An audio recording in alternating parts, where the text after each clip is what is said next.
The afternoon light slips in quietly, almost apologetically, through a half-drawn curtain. Dust hangs in the air, visible only because the sun insists on touching it. In the corner of the room, a woman with silver hair sits very still. Her hands, once expressive, commanding, alive with gestures, now rest gently on the cold metal frame of a wheelchair. There is no makeup on her face, no stage lights, no applause waiting on the other side of a queue, just silence. The kind of silence that settles after a long life of being seen. Outside, children are playing somewhere down the street. Their laughter drifts in and fades again. She doesn't turn her head toward the sound. Her gaze remains forward, fixed on something beyond the wall in front of her, something none of us can see. The sunlight lands on her cheekbones, still dignified, still familiar. If you look long enough, you begin to recognize her. Only then does it become clear. This is Lydia Mokgokoloshi. For decades, she was not simply an actress.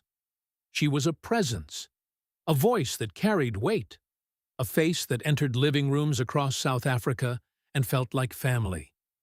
Generations grew up watching her. They trusted her. They admired her authority, her warmth, her unmistakable strength. She was the teacher who commanded respect, the matriarch who never flinched, the woman who stood firm while the world around her shifted. Now, the world has shifted again. But this time, she is the one sitting still. The wheelchair is not dramatic. It doesn't announce itself. It just exists, as if it has always belonged in that room. Yet for those who remember her walking tall across television sets, who remember her posture, upright, assured, the sight feels almost unreal. Time does not ask permission before it rearranges a life. It does not negotiate with legacy. There are no cameras here documenting this version of her story. No scripts to soften the edges. Her hair, once styled for character roles, is pulled back simply. The lines on her face are not concealed. They speak quietly of years, of effort, of performances given without complaint. People often assume that fame builds a cushion against hardship, that beloved figures are protected somehow, spared from the harshness of ordinary decline. But the body does not recognize applause. It ages anyway. Those close to her speak carefully. They mention health challenges, the slow weakening of muscles, the exhaustion that began subtly and then refused to leave. At first, it was small things, standing for too long, climbing steps, moments of dizziness that were brushed aside. She was strong. She had always been strong. Strong women, especially those who have carried families and careers at once, rarely admit when something is wrong, until the day they can no longer stand without help. There is something deeply unsettling about watching a symbol of resilience confront fragility. Not because fragility is shameful, but because it feels unfamiliar. On screen, she solved problems. She corrected wrongs. She delivered lines that cut through chaos. Off-screen, she now depends on others to move from one room to another. The contrast is hard to ignore. Visitors come, sometimes. Former colleagues, old friends. They sit across from her and try not to stare at the chair. They talk about the past, about scenes that went wrong and had to be reshot, about laughter between takes, about the golden years when the industry felt full of possibility. She listens. Sometimes she smiles. But there are pauses in the conversation that linger too long. In those pauses, something unspoken hangs in the air. How does a woman who once stood as an emblem of authority adjust to needing assistance? How does someone who embodied control on screen make peace with a body that refuses instructions? She does not complain publicly. That is not her way. Even now, there is dignity in how she holds herself. Her back remains straight despite the chair. Her eyes, though tired, do not look defeated. And yet, There are moments, small, almost invisible, when her fingers tighten slightly on the armrest, as if gripping more than metal, as if gripping memory. Many people assume that once the spotlight fades, life becomes quieter in a comforting way. But quiet can also magnify everything. The creak of wheels on tile, the effort required to shift weight, the awareness that invitations no longer arrive as often, that new generations recognize the characters, but not always the woman behind them. Fame is loud, decline is silent. Some say she never expected this chapter to feel so heavy. She gave so much to her craft, to education, to representation. She stood tall during times when opportunities were scarce, when visibility mattered more than comfort. She helped shape narratives. She helped shape minds. And now she sits in a room where the loudest sound is the ticking of a clock.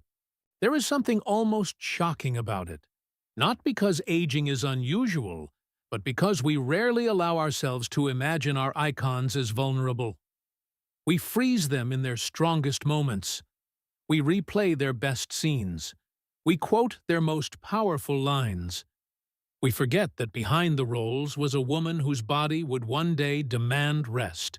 What happened to the woman who once walked onto set with such certainty? What does she think about now, in the late afternoon when shadows stretch across the floor and the sun slowly retreats from her face? Those who have seen her recently say there is still fire in her, that even in a wheelchair she carries the same quiet authority. But there is also something else, a weight that cannot be scripted away, a loneliness that fame does not cure.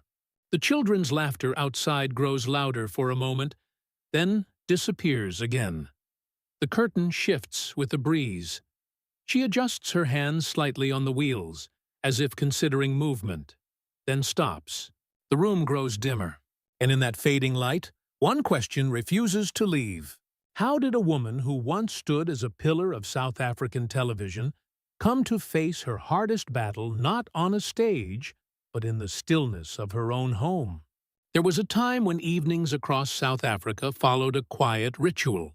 Dinner plates would be cleared a little faster. Conversations softened. The television, sometimes old, sometimes slightly unreliable, would flicker to life. And then she would appear, not as a fragile woman in a dim room, but as the unshakable force at the center of a story that felt bigger than fiction. Her most iconic role in one of South Africa's classic television dramas did not rely on glamour. She was not styled to be delicate or decorative. She stood firm, shoulders squared, eyes sharp with intelligence. Her character was a teacher, a disciplinarian, a moral compass in a world that often seemed uncertain. She spoke with authority that did not need to shout. When she corrected someone, it was final. When she forgave, it carried weight. And yet, beneath that stern exterior, there was warmth, a kind of fierce, protective love that audiences could feel even through the screen. Children feared her character and adored her at the same time. Parents nodded in agreement with her lessons. Grandparents saw in her something familiar, a woman shaped by resilience, not by ease. It is difficult to explain to younger generations what she represented. In an era when television was not saturated with endless choices, certain faces became fixtures in the home. She was one of them. Her presence did not merely entertain, it anchored. She gave structure to the week, to conversations at school the next morning, to debates about right and wrong. She was not just acting, she was shaping memory. Ask those who grew up watching her, and they rarely begin by mentioning plot lines. They speak instead of how she made them feel. The way her character's disappointment felt personal. The way her approval felt earned. The way her silence in certain scenes spoke louder than any monologue. There are scenes that still live vividly in the minds of viewers, Her standing at the front of a classroom, chalk in hand, pausing before delivering a lesson that extended far beyond textbooks. Or moments when her character confronted injustice, not dramatically, not theatrically, but with steady conviction. She embodied a type of strength that did not crumble under pressure. For many, she became a symbol of discipline wrapped in care. The strict aunt, the principled mother, the teacher who saw potential even in the most stubborn child. In communities where representation mattered deeply, seeing a woman like her, intelligent, commanding, unapologetically dignified, carried quiet power. It wasn't about fame. It was about recognition. There were years when she barely had privacy in public spaces. Strangers would approach her not with casual admiration, but with genuine gratitude. Some thanked her for raising them through a screen. Others confessed that her character's words had stayed with them long after episodes ended. Taxi drivers, shopkeepers, university students, they all had stories tied to her performances. She became woven into the rhythm of everyday life. Under the stage lights, she stood with confidence that seemed effortless. The glow of production sets, the hum of backstage activity, the murmur of crews preparing scenes. These were environments where she thrived. There is something intoxicating about that kind of energy. The knowledge that your voice will travel into millions of homes, that your expression will be studied, that your pauses will be interpreted. She carried that responsibility with remarkable steadiness. Colleagues often describe her not as flamboyant, but as disciplined. She arrived prepared. She respected the craft. She understood timing in a way that cannot be taught easily. The subtle art of holding a look for half a second longer, of lowering her voice just enough to command attention without force. It was never about theatrics. It was about truth. That is perhaps why her legacy feels so deeply rooted. She did not chase spectacle. She built credibility. Over time, that credibility transformed into something far more enduring than celebrity. It became trust. In living rooms across cities and rural towns alike, her character's moral compass felt reliable. At a time when the country itself navigated complex transitions, her on-screen presence offered a form of stability. Viewers saw in her a reminder that integrity could still exist, that authority did not have to be cruel, that discipline could coexist with compassion. Years passed, seasons changed, new actors emerged, but her image remained etched in collective memory. Even after her most active years under the spotlight began to slow, reruns carried her forward. Younger viewers discovered her through stories told by parents who would say, "You have to see her in this role. That was real acting." And every time her face appeared again, something stirred. Not nostalgia alone, but respect. Because she had never relied on scandal to stay relevant. She had never needed controversy to command attention. Her power lay in consistency, in the quiet certainty that when she stepped into a role, she would inhabit it fully. To many, she was more than a performer. She was a chapter of their childhood, the voice that echoed from the television while homework was completed on the floor, the figure whose fictional discipline mirrored real-life expectations at home, the character whose lessons felt intertwined with real moral guidance. And now, when those same viewers hear her name, there is a pause, a shift in tone, a mixture of gratitude and disbelief. How can someone who once stood so firmly in our collective imagination now sit in stillness? The contrast is jarring not because her achievements have faded, but because they have not. Her legacy remains vivid. Her performances remain alive in memory.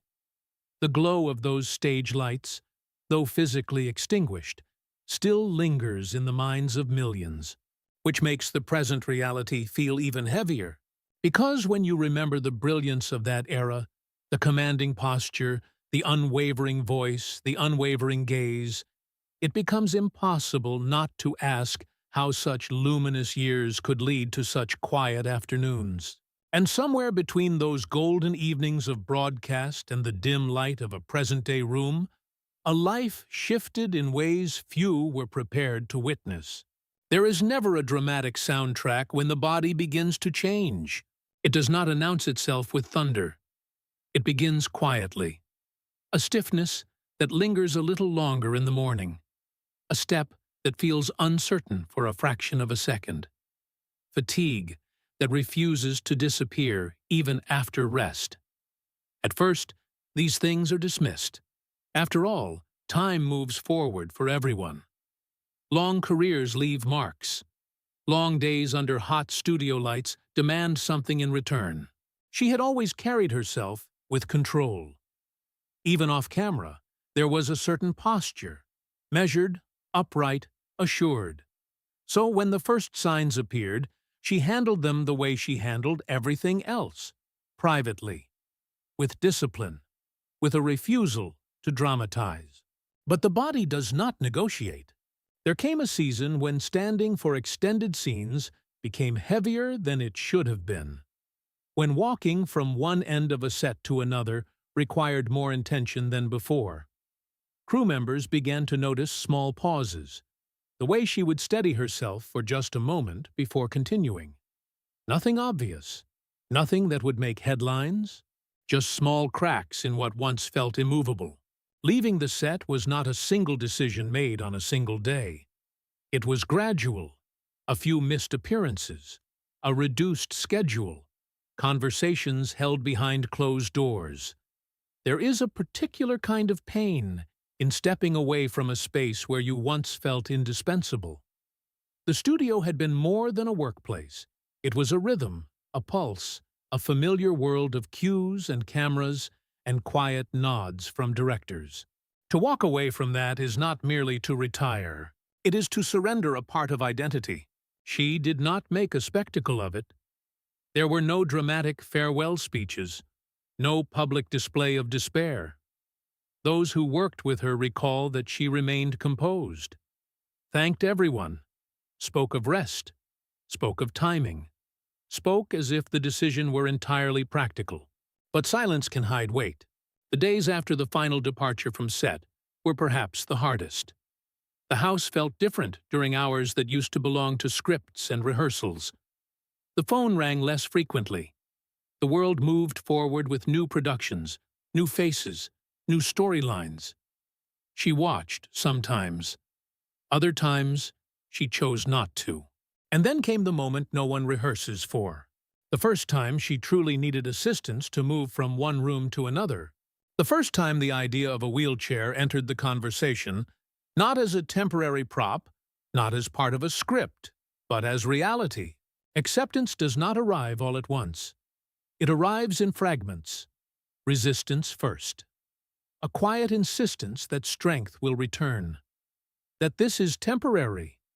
That determination alone can reverse what is unfolding. For a woman who had embodied authority and independence for decades, the suggestion of sitting instead of standing carried more than physical implications. It carried symbolism. The day the wheelchair entered her home, it did not look dramatic. It was practical, neutral, functional. But it changed the geometry of the room. Doorways felt narrower. Floors felt longer. Every movement required recalculation. The first time she lowered herself into it, there was no audience, no applause, no lines to deliver, just the sound of fabric shifting, the faint creak of metal adjusting to weight. Her hands rested on the wheels tentatively, as if testing an unfamiliar instrument.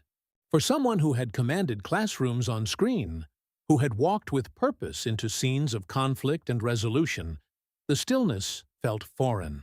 There is a particular kind of silence that follows such a shift. Not loud grief, not public breakdown, just a quiet awareness that something fundamental has changed. Mornings became slower. Tasks once automatic required assistance. Pride had to be negotiated internally, again and again. Visitors tried to behave normally. They avoided staring. They spoke about memories, about the past, about anything but the chair. But even in their kindness, there was distance. Not cruelty, distance. A hesitation born from not knowing what to say when strength appears altered. She did not speak much about her emotions. Those who know her say she has always preferred composure over confession. Yet there were moments, brief, unguarded, when her eyes lingered on old photographs longer than usual. Images of her standing tall under lights. Images of her mid-stride, confident, certain.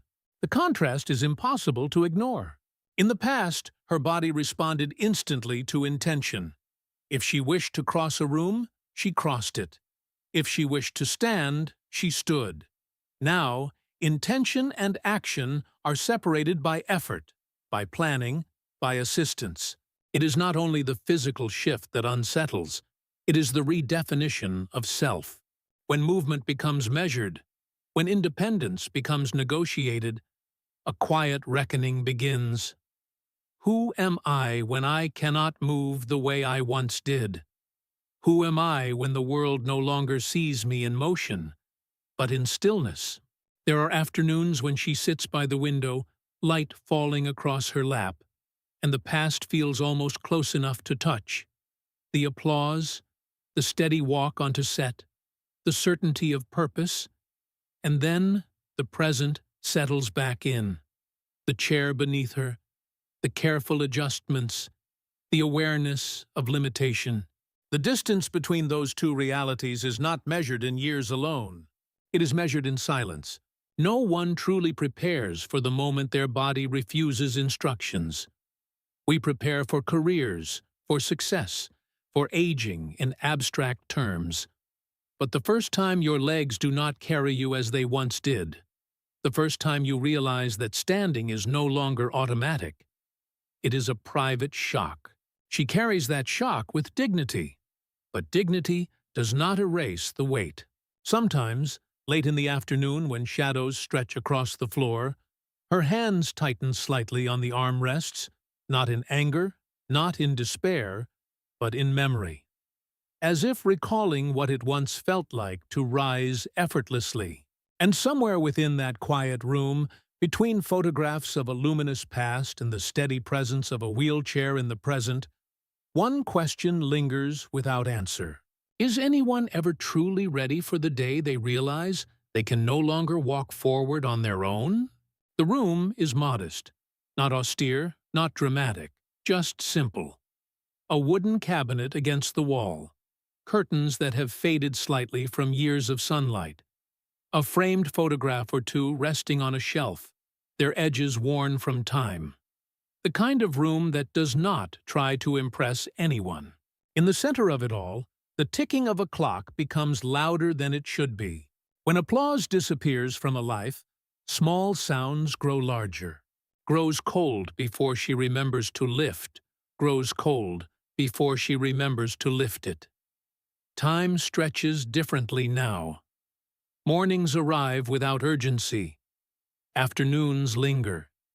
Evenings settle in slowly, without the anticipation of rehearsals or scripts waiting to be memorized. The rhythm of her days has changed. Once, schedules were dictated by call sheets and production timelines.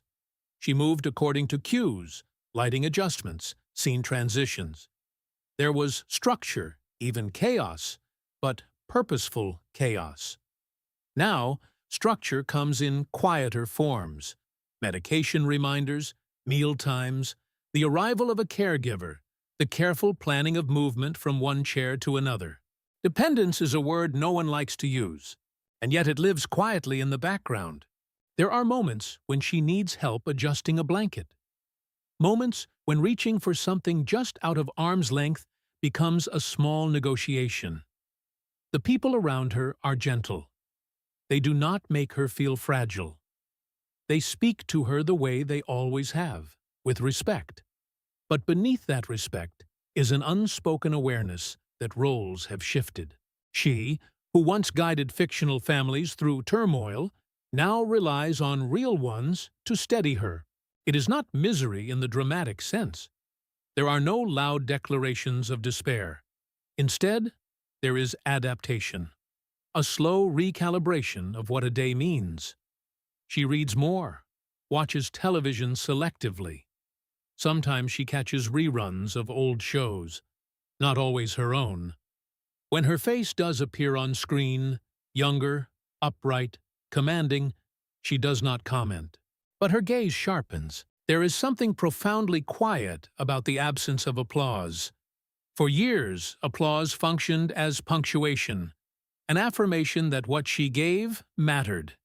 Even if it came through ratings rather than live audiences, there was always a sense of being witnessed. Now, most of her days unfold unwitnessed. The clock ticks, the tea cools, a door opens and closes somewhere in the house. These are the new sounds that mark time. Visitors still come occasionally. They bring stories from outside, updates about the industry, about new actors, about social conversations. She listens attentively, asking thoughtful questions. The authority in her voice has not disappeared. It has simply softened. But when the visitors leave and the door shuts gently behind them, the room returns to its steady, familiar silence. Loneliness does not always announce itself dramatically. It arrives in small intervals, in the stretch between one conversation and the next, in the awareness that the world she once occupied moves forward at a pace she can no longer match physically. She has not lost her mind. She has not lost her dignity. But she has lost the immediacy of movement, the ability to step outside whenever she pleases, to enter a space without assistance. That loss reshapes not only her body, but her social world. Invitations become more complicated. Events feel distant. The outside world narrows, not because she lacks curiosity, but because logistics intervene. Those who sit with her sometimes notice the way she glances toward the window in late afternoon. Not longingly exactly, just thoughtfully, as if measuring the space between where she is and where she once moved freely. There are long stretches of the day when she speaks to no one, not out of bitterness, simply because there is no one to speak to at that hour. Silence becomes a companion, familiar, predictable. And yet, beneath that quiet routine, there is memory. Memory of studios buzzing with energy, of makeup artists adjusting lights on her face, of directors calling action and the sudden electric focus that followed, of audiences who leaned forward, hanging on to her every word. To go from that intensity to a room where the loudest sound is a ticking clock requires a particular kind of inner strength. People often romanticize retirement as peaceful. And there is peace, certainly. But peace can blur into isolation when the body limits movement and the world no longer expects your presence. She does not complain. That is perhaps the most striking part. There are no public grievances about being forgotten. No dramatic interviews about unfairness. She carries this phase the way she carried her roles, with composure. Still, there are moments when the distance between past and present feels almost tangible. When the memory of applause echoes faintly against the walls of a room that now hears only the rustle of curtains. A former colleague once said that performers never fully lose their awareness of being observed. Even in private, there is a trace of posture, of readiness. Watching her now, seated quietly with a cup of tea, you can still see that trace. The way she sits upright, despite fatigue. The way her eyes remain alert, as if some part of her still expects the lights to turn back on. But they do not. Instead, evening arrives softly. The room dims. Someone comes to help her prepare for the night. The teacup is cleared away. The clock continues its steady rhythm. And in that quiet routine, so far removed from the roar of audiences, one truth settles gently but firmly. For someone who once lived surrounded by attention, the hardest adjustment may not be the wheelchair itself, but the vast, echoing space left behind when the applause finally fades. News does not travel the way it used to. It doesn't arrive with a formal announcement or a carefully staged photograph. It slips into timelines, into group chats, into quiet posts shared by someone who visited her. A single image, her seated in a wheelchair, sunlight falling across her face, was enough. And then the reaction began. At first, it was disbelief. Not denial exactly, but hesitation. Many had frozen her in memory as she once was. Upright, firm, commanding a classroom on screen. The image of her seated, hands resting on metal wheels instead of a desk, felt almost like a mistake. Surely this was temporary. Surely it was exaggerated. But time does not exaggerate. As the reality settled in, the tone shifted. Comments grew softer. Words like strength, legacy, and gratitude appeared again and again. Former viewers, now adults with children of their own, wrote about rushing home after school to watch her, about fearing her character's stern look, about quoting her lines years later. Many admitted they had not realized how deeply she had shaped their childhood until they saw her in this new chapter. There is a particular kind of shock that comes when you realize your icons are mortal. Fans expressed sympathy, yes, but also something deeper. Respect that had not faded. If anything, it seemed to sharpen. People did not speak of her with pity. They spoke of her with reverence. They remembered the discipline she embodied, the authority she carried without cruelty. They spoke of her as someone who had given more than performances. She had given presence. And now, seeing her body altered by time, many felt a strange mixture of sorrow and gratitude. Sorrow, because the image of strength they carried in their minds had shifted. Gratitude, because she had once stood so firmly in their lives. There were messages wishing her health, wishing her comfort. Strangers offered prayers.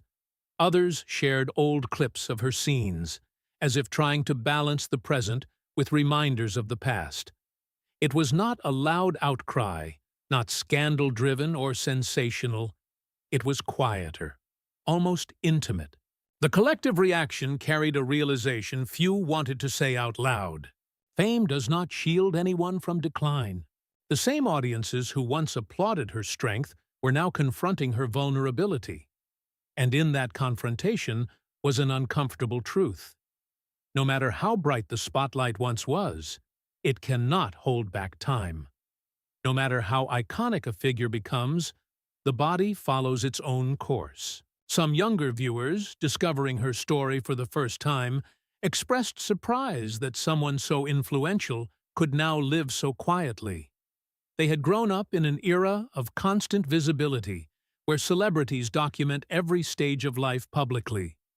Her silence felt different, dignified, unembellished. It forced reflection. What does success mean if it cannot preserve physical power? What does admiration protect, if not the body itself? The responses from fellow actors were equally telling. Many spoke of her mentorship, of how she set standards not through ego, but through discipline. They described her as foundational, a pillar on which others built their careers. Seeing her now in a wheelchair did not erase that foundation.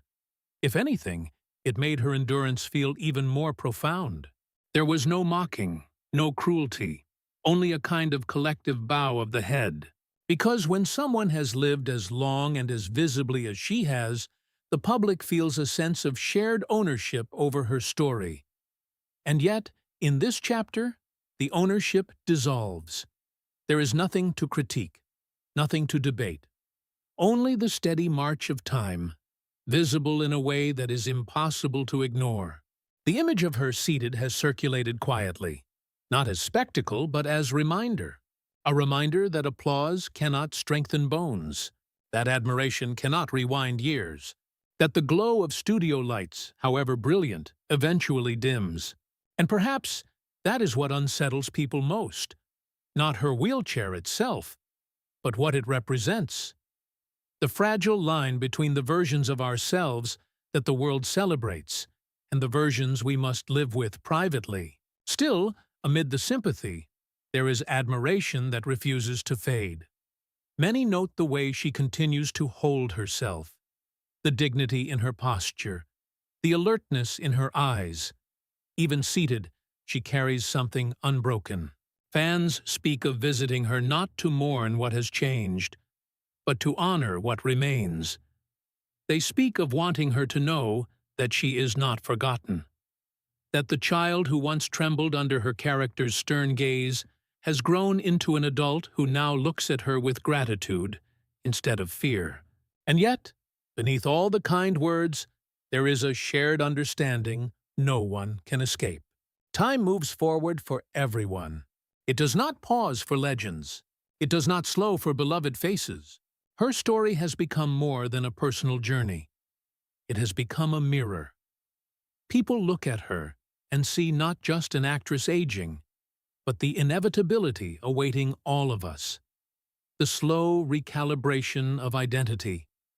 The moment when the body no longer matches memory.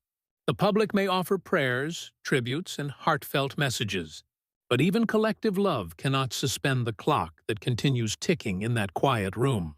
And perhaps the most sobering realization of all is this. If someone who once stood so powerfully at the center of national attention can now sit in stillness, what does that say about the rest of us, who have never known such light in the first place? There is a difference between stage light and late afternoon sun. Stage light is deliberate. It is positioned, adjusted, intensified. It flatters the face, sharpens the outline of a body in motion. It demands attention. When it falls on someone, it declares, "Look here." It turns ordinary gestures into spectacle. It magnifies confidence. It hides fatigue. Late afternoon sun does none of that. It slips through a window without choreography. It does not ask for applause. It reveals rather than enhances. It settles on wrinkles without apology. It catches the silver in her hair and does not attempt to disguise it. Where stage light once amplified her presence, the soft sun simply accompanies her stillness. Once, she stood at the center of constructed brightness. Now she sits in unfiltered light. The contrast is not cruel, but it is honest. Fame often feels permanent while it is happening. Applause builds an illusion of durability. When people repeat your name, when your face becomes synonymous with authority, it is easy to believe that something about you has been secured against erosion. That recognition forms a shield. But recognition is not armor. The body follows a different rhythm than reputation. When age arrives, it does not consult legacy. It does not pause to review the roles you played or the audiences you moved. It arrives quietly, then steadily, and eventually, it settles in. So what remains when strength shifts? When walking becomes measured? When the voice that once projected across sets now speaks only within the walls of a home? It is tempting to say that an artist loses something essential when performance fades. After all, art is motion, expression, delivery. If the stage disappears, does the artist dissolve with it? But perhaps that assumption misunderstands where value truly resides. Performance is an act. Presence is something deeper. She may no longer command a classroom on screen. She may no longer step into scenes under studio lights. But the discipline that shaped those performances did not vanish with mobility. The integrity that informed her roles did not evaporate when the camera stopped rolling. Dignity does not depend on standing. It does not depend on applause. It is not measured by physical independence alone. In the quiet of her room, there is something that cannot be captured by ratings or headlines. The way she holds her shoulders despite fatigue. The steadiness in her gaze. The refusal to dramatize her condition publicly. These are not theatrical choices. They are character choices. And character, unlike muscle, does not atrophy so easily. We often confuse visibility with worth. When someone is no longer seen daily on screens, we unconsciously shift them into memory, as if their most meaningful chapter has concluded. Yet, there is a subtle strength in existing without spectacle, in continuing to be, even when being is no longer witnessed by millions. There is resilience in adapting without announcement. Silence, in her case, is not surrender. It is composure. The world may measure success by activity, by output, by presence, by productivity. But aging forces a different calculus. When movement slows, what remains visible are the quieter qualities: patience, endurance, the ability to accept help without collapsing into bitterness. Is that not a kind of performance too? Not for cameras, but for the self. She does not rage against time publicly. She does not narrate her struggle in interviews. Instead, she lives it, day by day, adjustment by adjustment. That restraint carries its own gravity, and perhaps that is where fragility and strength meet. The fragility of a body that no longer obeys, the strength of a spirit that refuses to fracture. There is something almost radical about maintaining dignity in decline, about refusing to let physical limitation redefine identity entirely. She may need assistance to move, but she has not relinquished authority over who she is. Age strips away certain illusions. It removes the sheen of invincibility. It exposes dependence. It narrows physical horizons. But it can also distill essence. What remains when applause fades is not emptiness. It is character, sharpened by time. When the sun shifts from bright midday to soft evening, it does not mean the day has lost meaning. It means the quality of light has changed. Shadows grow longer. Colors deepen. Movement slows. But presence remains. In that late afternoon glow, she is not diminished. She is altered. And alteration is not erasure. An artist may lose the ability to perform as before, may lose stamina, may lose mobility. But the years of shaping stories, of influencing minds, of embodying strength, those do not dissolve. They live in memory, in the people she once inspired, in the standards she quietly set. If value were tied only to productivity, then aging would be annihilation. But if value is tied to impact, to integrity, to the way one inhabits both spotlight and shadow, then perhaps it endures beyond physical decline.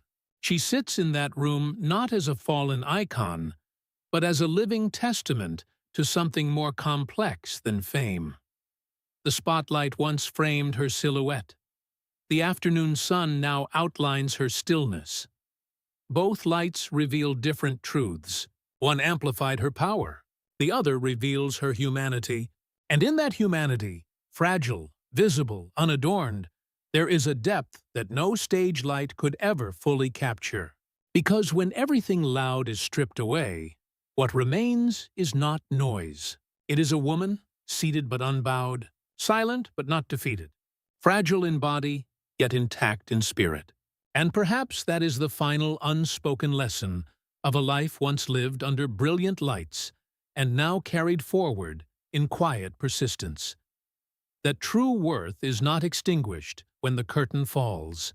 It simply waits, steady and unannounced, in the soft light of an ordinary afternoon.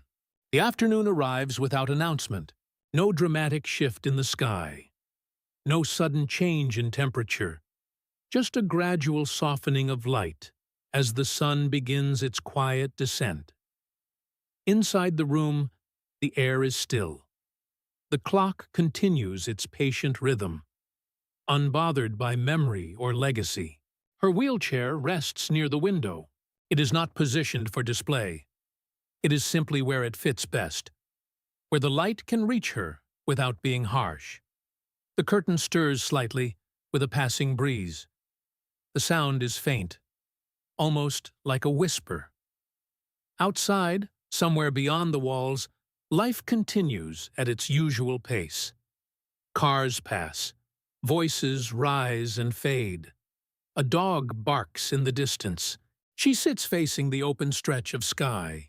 The silver in her hair catches the light first. It glows softly, not brightly. Not like stage lights once did, but gently. The kind of glow that belongs to late hours and long stories.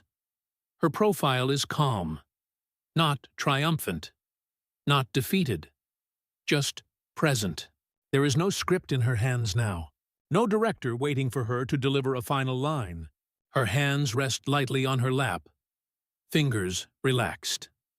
They are the same hands that once gestured with authority, that once pointed, corrected, reassured. Now they are still, and yet, even in stillness, they carry history.